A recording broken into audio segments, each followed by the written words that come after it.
Hello दोस्तों, स्वागत है हमारे डिजिटल मैथ जी में। तो कैसे हैं आप सब लोग? उम्मीद करता हूँ आप सब लोग अच्छे होंगे।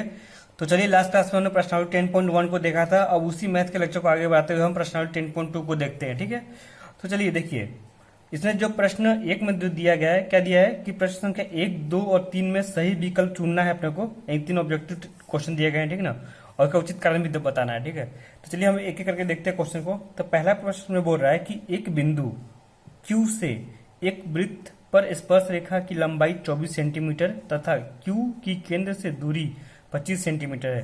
तो वृत्त की त्रिज्या निकालनी है। ठीक है, तो दोस्तों मैंने यहाँ पे एक वृत्त ले लिया है, ठीक ना। उसकी मैंने केंद्र को मैंने मान लिया O, ठीक ना। अब वो क्या रहा है कि वृत्त एक बिंदु Q से एक वृत्त पर स्पर्श रेखा की लंबाई 24 सेंटीमीटर दिया है, ठीक ना। तो मान लेते कि वो वृत्त पे जो बिंदु Q है वो कहीं पे है, कहीं जगह पे मान लेते यहाँ पे है, ठीक ना। तो उसकी एक स्पर्श रेखा खींचते पहले। तो ये आपका स्पर्श रेखा हो गया, यहाँ पे एक बिंदु Q है, ठीक है। तो इस Q से स्पर्श रेखा की लंबाई कितनी दी है? 24 सेंटीमीटर दिया है, ठीक है ना। तो अपने को ये 24 सेंटीमीटर दिया है, ठीक है। इस बिंदु को कुछ मैं मान लेता हूँ यहाँ पे, ये मैंने मान लिया P मान लिया, ठीक है। चलिए, और क्या बोल रहा है कि Q से केंद्र की दूरी 25 सेंटीमीटर है, यानी कि Q से जो केंद्र है, यानी Q से केंद्र क्या है, O है, उसकी दूरी कितनी? 25 सेंटीमीटर दिया है, ठीक ना। तो इसको मिलाएंगे तो क्या मिलेगा अपने को? AOQ मिल जाएगा, ठीक है। तो ये हमको OQ दिया है, 25 सेंटीमीटर दिया है, ठीक है ना। तो बोल रहा है कि वृत्त की त्रिज्या निकालना। तो त्रिज्या यहाँ पे क्या बनेगा आपका? OP त्रिज्या बन जाएगा यहाँ पे, ठीक है ना। तो ये जो होगा आपका OP आपका त्रिज्या हो जाएगा, ठीक ना। ये हमको निकालना है, ठीक ना। तो हमको OP बराबर वाट फिगर के हिसाब से OP अपना त्रिज्या है, यही निकालना है, ठीक ना। तो अगेन ये क्या बना? एक समकोण त्रिभुज बना, ठीक है ना। तो समकोण त्रिभुज में क्या होता है कि हमें इसको निकालना है। मैंने क्या बताया था आपको? इसको डायरेक्ट भी निकाल सकते हो। एक तो तरीका है, डायरेक्ट क्या हो जाएगा कि अंडर रूट में कर्ण, देखो 90 के जो सामने होगा वो कर्ण होगा, तो कर्ण का वर्ग ले लो, ठीक है। उसमें से घटाना है किसका? जो बचा हुआ भुजा है 24 है, तो 24 का वर्ग घटा दो, ठीक है ना। तो आपका जो अगला जो भुजा है, जिसका हम अज्ञात भुजा, उसको निकाल लेंगे। देखो क्या आएगा, 25 का वर्ग कितना आएगा? 625। 24 का वर्ग 576 होता है, ठीक है। तो इधर कितना आएगा? ये आपका आएगा 49, 49, यानी कि प्लस माइनस 7 आएगा। तो हम यहाँ पे केवल 7 ही लेंगे, ठीक ना। 7 सेंटीमीटर आपका आंसर है, क्योंकि दूरी जो है वो हमेशा धनात्मक होगी, तो प्लस 7 सेंटीमीटर आपका आंसर आ जाएगा। तो आपका ये आंसर होगा, ठीक ना। तो इस तरह से आपको निकालना है डायरेक्ट, ठीक है। चलिए नेक्स्ट, आपका पहला प्रश्न हो गया। दूसरे में क्या बोल रहा है कि आकृति 10.11, ये रहा आकृति 10.1, ये फिगर दिया है में यदि टीपी कोमा टीक्यू, टीपी, ये रहा टीपी और टीक्यू केंद्र O वाले किसी वृत्त पर दो स्पर्श रेखाएं हैं, यानी कि हमको ये पता चल गया कि T बिंदु से दो स्पर्श रेखा खींची गई इस वृत्त पर O, जिसका केंद्र क्या O है। तो PT और TQ क्या है? स्पर्श रेखा, ठीक है ना। वो इस प्रकार है कि एंगल POQ, अब देखिए यहाँ पे ये जो दिखा ना एंगल POQ, तो POQ का मतलब कि O पे कोण बन रहा होगा, ठीक ना। तो POQ, तो O पे आपका कोण बन रहा है कितना? 110 डिग्री का, ठीक ना। हमेशा जो कोण बनता है वो हमेशा बीच पे वाला बनता है, ठीक ना, बीच वाला बनता है। तो हमको POQ दिया है, 110 डिग्री दिया है, ठीक ना। तो पूछा कि एंगल PTQ यानी कि ये वाली एंगल पूछा है कि ये क्या होगा, ठीक ना। ये हमको निकालना है, ठीक है ना। तो PTQ का मान निकालना है, ठीक है। तो देखिए, ये हमको एक क्वाड्रिलेटरल मिल गया, यानी चतुर्भुज मिल गया। चतुर्भुज कौन सा मिला? TPOQ, ठीक है। तो चतुर्भुज के जो चारों कोनों का योग होता है वो होता है 360 डिग्री, ठीक ना, होता है। और त्रिभुज के तीनों कोनों का योग होता है 180 डिग्री। तो यहाँ पे चतुर्भुज बना है, तो चतुर्भुज के चारों कोनों का योग होता है 360 डिग्री, तो उसका हम इस्तेमाल करेंगे। तो हमको निकालना है एंगल 80 निकालना है, ठीक ना। ये बताइए कि ये अपना केंद्र है, केंद्र से ये जो लंब डाला है स्पर्श रेखा पे कितना होगा? वो 90 डिग्री होगा। तो ये आपका 90 डिग्री हो गया, ठीक ना, 90 डिग्री हो गया। उसी तरह से ये अपना O से ये जो Q बिंदु पे लंब डाला है यहाँ पे, वो भी क्या होगा? 90 डिग्री होगा। तो ये भी आपका 90 होगा, ठीक ना। तो अब बताइए कि हमको तीन कोण पता है चतुर्भुज में, हमको टोटल भी कोण का मान होता है 360 डिग्री। तो उसमें से क्या करेंगे? 360 में से अगर तीनों कोण का मान घटा देंगे तो अपने को ये मिल जाएगा। तो वही करेंगे हम, ठीक है ना। तो हम क्या करेंगे कि चतुर्भुज, देखिए दूसरा चतुर्भुज TPOQ, TPOQ में क्या होगा? कोण, एक एक कोण का मान लीजिए, कोण P प्लस कोण O प्लस कोण Q प्लस कोण T कितना होगा? 360 डिग्री होगा, होगा कि नहीं? आप इसको पूरा भी लिख सकते हैं। कोण पी का कहने का मतलब है कि टी पी क्यू बोलिए, टी पी ओ बोलिए या ओ पी टी बोलिए, ठीक ना। तो हमेशा पी बीच में आएगा, ठीक ना। वैसे ही एक कोण ओ का मतलब हो गया पी ओ क्यू बोलो, चाहे कोण क्यू ओ पी बोलो। वैसे ही ये कोण क्यू का मतलब हो गया कोण टी क्यू ओ या कोण ओ क्यू टी हो जाएगा। वैसे ही कोण टी का मतलब पी टी क्यू या फिर क्यू टी पी हो जाएगा, ठीक है। तो खैर मैंने शॉर्टकट में ले लिया है पी ओ क्यू ऐसा करके, ठीक है। अब देखिए कोण पी कितना है 90 डिग्री, तो 90 डिग्री ले लिया। कोण ओ 110 डिग्री दिया है, 110 ले लिया। कोण क्यू पता है 90 डिग्री, हमें कोण टी निकालना है इक्वल टू 360 डिग्री, ठीक है। तो आपको कितना हो जाएगा, ये 90 90 180 हो जाएगा, ठीक है ना। तो 180 और प्लस ये 110, ये आपका हो जाएगा 290 हो जाएगा, ठीक है। एंगल टी इक्वल टू 360, ठीक है। तो आपका एंगल टी का मान कितना है 360 माइनस का 290, यानी कि आपका 70 डिग्री आ जाएगा, ठीक है। तो कोण टी का मान आपका 70 डिग्री आ जाएगा, ठीक ना। तो आंसर यहाँ पे बी हो जाएगा, ठीक है। तो इस तरह से आपको ये दूसरा प्रश्न भी हो गया आपको, ठीक है। अब देखिए तीसरे में क्या करना है कि यदि एक बिंदु P से O केंद्र वाले किसी वृत्त पर PA, PB स्पर्श रेखाएं परस्पर 90 डिग्री 80 डिग्री के कोण पर झुकी हों तो एंगल POA बराबर है, यानी कि एंगल POA निकालना है, ठीक है। तो पहले इसका फिगर को देखते हैं कैसे बनेगा फिगर। तो दोस्तों मैंने यहाँ पे एक वृत्त ले लिया है जिसके केंद्र O है, ठीक है ना। तो अब क्या है कि ये एक बाहरी बिंदु P से PA और PB दो स्पर्श रेखा खींचते हैं, दोनों के बीच का कोण 80 डिग्री, ठीक है। तो देखिए वो कैसा होगा। तो एक बाहरी बिंदु P से, एक मैंने PA और दूसरा PB, ये दो स्पर्श रेखा खींच दी, दोनों के बीच का कोण कितना है, वो 80 डिग्री है, ठीक ना, 80 डिग्री। इसको मिटा लेते हैं, इस पे क्या होगा परपेंडिकुलर होगा, यहाँ से भी आपका परपेंडिकुलर होगा, ठीक। तो ये आपका 90 डिग्री यहाँ पे भी होगा और यहाँ पे भी आपका 90 डिग्री होगा, ठीक है।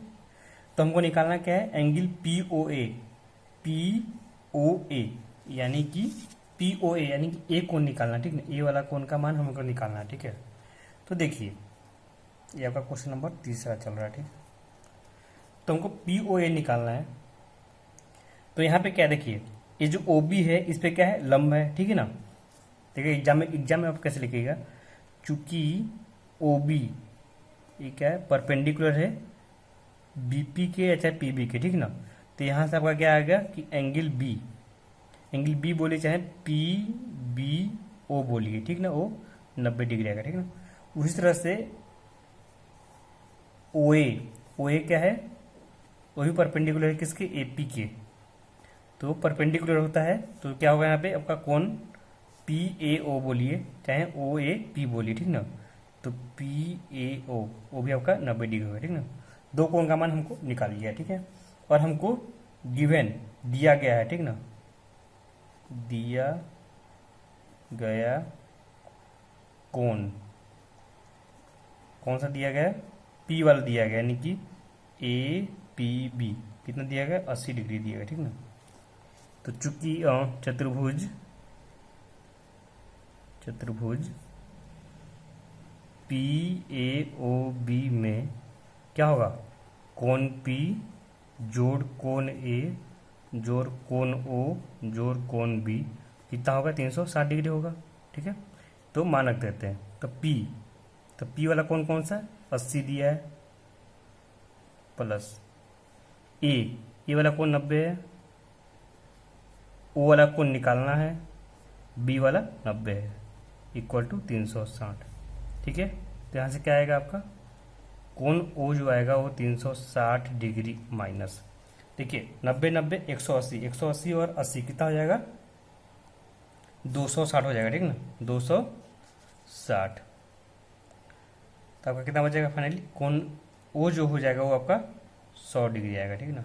बट हमको क्या चाहिए, अब देखिए चूंकि जो ये जो लाइन है ना OP वो दोनों को इस जो एंगल है कोण को उसको दो पार्ट में विभाजित करें, ठीक है ना। तो आप इससे क्या होगा कि इसका जो मान होगा आधे वाले का वो उसका आधा हो जाएगा, पूरे का आधा हो जाएगा, ठीक है।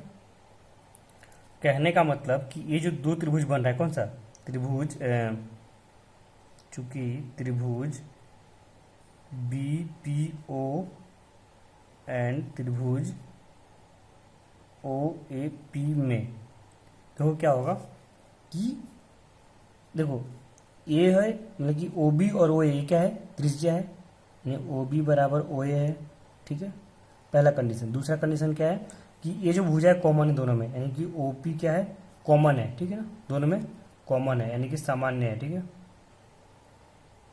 और तीसरा क्या है, ए बी, ए पी की जो लंबाई होगी वो बी पी के बराबर होगी, ठीक ना।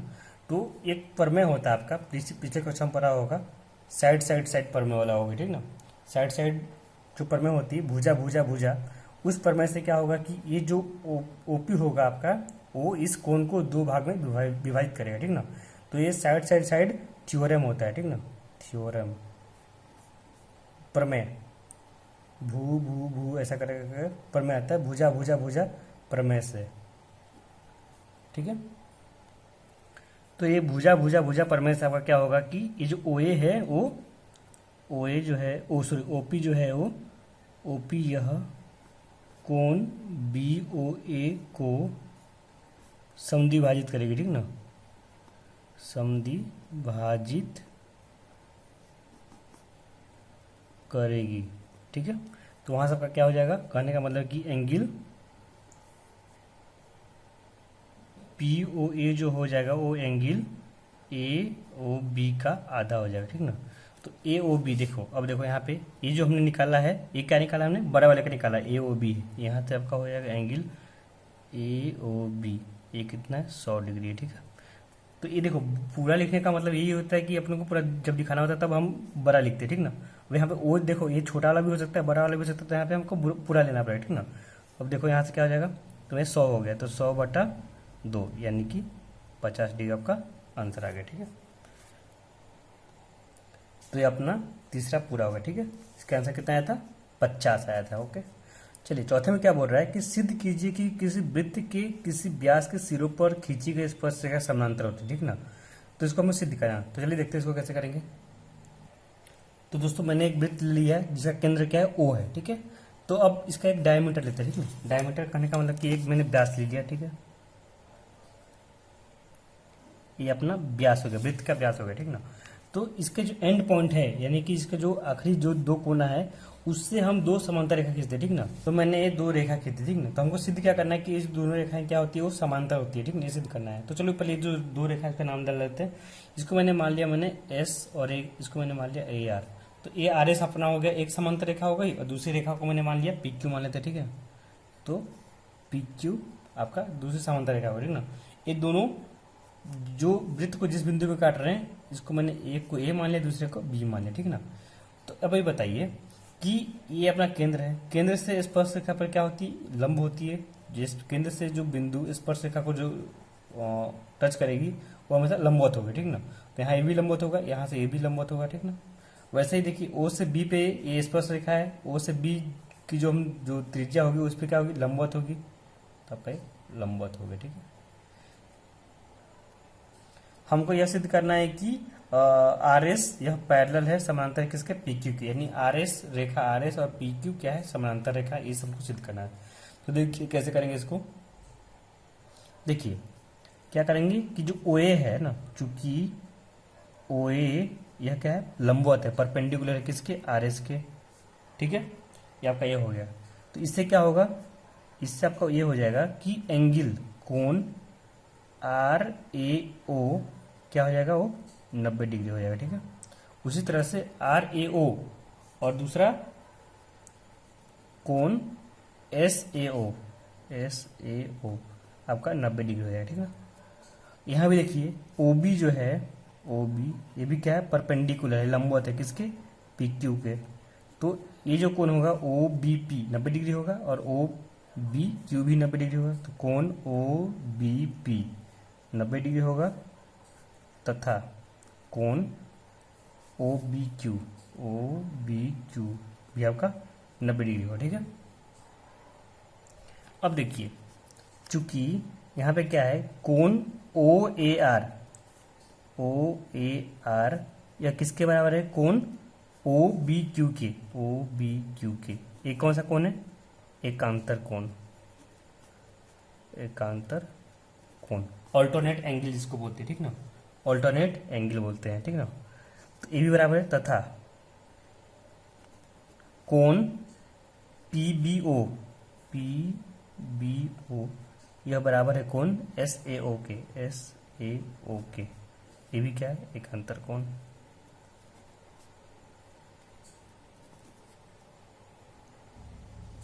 तो अब देखिए, अगर के दो रेखाएं हैं समानांतर तब होंगी जब उनके एकांतर कोण क्या हो, बराबर हो। यानी कि देखिए कैसे सिद्ध करते हैं, समांतर कोण को सिद्ध करना हो तो जैसे ये दो रेखाएं हैं, ठीक है, उनको एक तिर्यक रेखा काट रही है, ठीक है, ये तिर्यक रेखा हो गई अपनी, ठीक है। तो उनका जो अंतः कोण होगा वो क्या होगा, बराबर होगा, ठीक ना। यानी कि ये जो कोण होगा वही कोण इधर का होगा, ठीक है ना।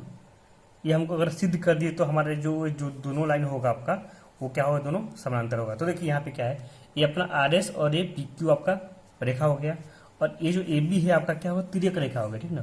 तो इसका कोण उसकी इधर अल्टरनेट एंगल एकांतर, इसका कोना इधर पकड़ लिए, ठीक ना। तो ये दोनों क्या बराबर है, और ठीक उसी तरह से इसका इसका दोनों कोण क्या मान बराबर है, ठीक ना। तो यहाँ से आपका क्या हो गया कि ये दोनों रेखाएं हैं, तो अतः क्या है कि आर एस क्या है, समानांतर है किसके, पी क्यू के। आपका प्रूव हो गया, ठीक ना। ये आपका समानांतर का चिन्ह होता है। आप इसको लिख भी सकते हैं कि आर एस यह समानांतर है पी क्यू के, या आप ऐसे भी नोट कर सकते हैं कि आर एस क्या है, पैरेलल है, इसे पैरेलल समानांतर पी क्यू के, ठीक है। तो इस तरह से आपका ये सिद्ध हो गया, ठीक है ना। चलिए, तो चौथा हमारा पूरा हुआ, ठीक ना। पांचवें में क्या बोल रहा है कि सिद्ध कीजिए कि स्पर्श बिंदु से स्पर्श रेखा पर खींचा गया लंब वृत्त के केंद्र से होकर गुजरता है, ठीक है ना, या होकर जाता है, ठीक है।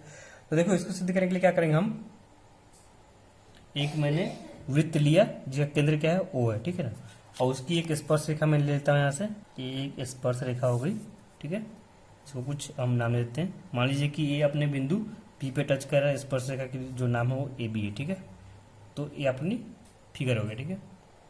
तो देखिए, हमको सिद्ध क्या करना है कि स्पर्श बिंदु से, ये आपका स्पर्श बिंदु हो गया, ठीक है, यहाँ से स्पर्श रेखा पर खींचा क्या जो लंब होता है वो केंद्र से पास मतलब कि करता है, ठीक है। यहाँ से अगर लंब खींचेंगे हम इसके लंबवत, तो हमेशा किससे जाएगा वो, ये अपना जो केंद्र है ओ से ही गुजरेगा, ठीक ना। ये हमको सिद्ध करना है, ठीक ना। तो देखिए यहाँ पे कैसे सिद्ध करेंगे,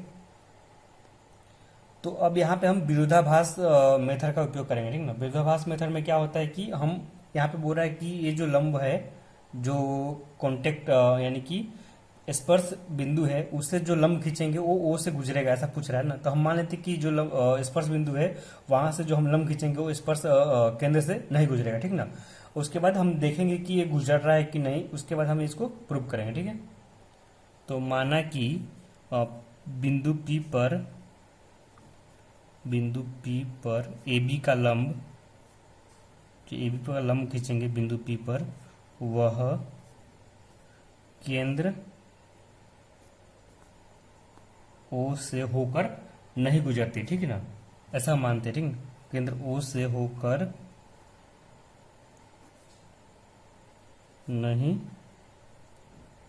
गुजरती है, ठीक है। मान लेते हैं अब ओ से नहीं गुजरती तो कहीं और किसी और बिंदु से मान लेते हैं, तो माना कि वह ओ डैश से गुजरती है, ठीक है। तो एक मैंने ओ डैश यहाँ पे बिंदु ले लिया, ठीक ना, यहाँ पे मैंने ओ डैश ले लिया, ठीक है, ओ डैश, इसको दोनों को मिला लेते हैं। अब देखिए, ये जो परपेंडिकुलर जो हमने डाला है, लंब डाला है, वो क्या पॉइंट पी से पास करा, ठीक ना। तो यहाँ से हम क्या लिख सकते हैं कि कोण ओ डैश, ये आपका ओ डैश है, ठीक ना, ओ डैश पी बी, ये क्या हो जाएगा 90 डिग्री हो जाएगा, समीकरण 1 मानते, ठीक है। और दूसरा केस क्या होगा आपका, ये देखिए, ये जो बिंदु है आपका P, ये क्या है, ये अगर O केंद्र होगा उस केस में क्या होगा, O केंद्र है, ठीक है ना, और P जो है पॉइंट ऑफ कांटेक्ट है अपना, ठीक ना, स्पर्श बिंदु है, ठीक ना। तो ये जो केंद्र है और ये जो अपना पॉइंट ऑफ कांटेक्ट है, ये दोनों का जो इस रेखा पे क्या होगा, वो भी लंबवत ही होगा, ठीक ना। यानी कि OP क्या होगा, वो भी AB के लंबवत होगा। तो वहां से एक दूसरा केस क्या आ जाएगा कि OPB, ये भी आपका क्या होगा 90 डिग्री होगा, ठीक ना। ये आपका समीकरण 2 हो गया, ठीक है। कहने का मतलब कि केंद्र और स्पर्श बिंदु का जो लाइन है, ठीक है ना, और जो स्पर्श रेखा है वो दोनों को मिलाने वाली जो बिंदु होगी वो भी क्या होगी, 90 डिग्री पे काटती है, ठीक है ना। ये तो हमने बताया था आपको, ठीक है ना। तो अब वहां से आपका ओ पी बी भी क्या आ गया, 90 डिग्री आ गया, ठीक है। अब देखिए क्या करेंगे इसमें। अब हम देखिए ये दोनों समीकरणों को तुलना करेंगे तो क्या होगा कि समीकरण एक बराबर समीकरण क्या आ रहा है, 2 आ रहा है, ठीक है। दोनों समीकरण क्या है, बराबर है। समीकरण 1 और 2 समीकरण बराबर है, बट लेकिन चित्र से, है ना, लेकिन चित्र से या आकृति बोलिए, ठीक है, चित्र से कौन सा इसको आकृति नाम दे देते हैं, चित्र, मैंने कुछ नाम दे दिया, 1.1 नाम दे दिया, ठीक है ना। चित्र 1.1 से क्या आ रहा है, कोण O dash P B, O dash P B यह क्या है, छोटा है किससे, कोण ओ पी बी से, ठीक है। यानी कि ये जो ओ डैश पी बी है ये 90 डिग्री नहीं है, छोटा है, जो फिगर है उससे हिसाब से, ठीक है ना। तो क्या होगा कि अपने को ये जो फिगर है अपना कि ओ डैश पी बी यह ओ पी बी के बराबर संभव नहीं है, ठीक है ना। यह तभी संभव है जब हमारा ओ पी और ओ डैश पी दोनों कोइंसिडेंस करे, ठीक है ना। कोइंसिडेंस का मतलब कि एक दूसरे पे ओवरलैप हो जाए, ठीक है ना। तो यहाँ पे लिख देंगे हम, अतः कोण O dash P B not equal to कोण ओ पी बी, ठीक है ना। आगे यह भी लिख देंगे कि यह तभी संभव है, तभी संभव है जब OP बराबर हो किसके, OP,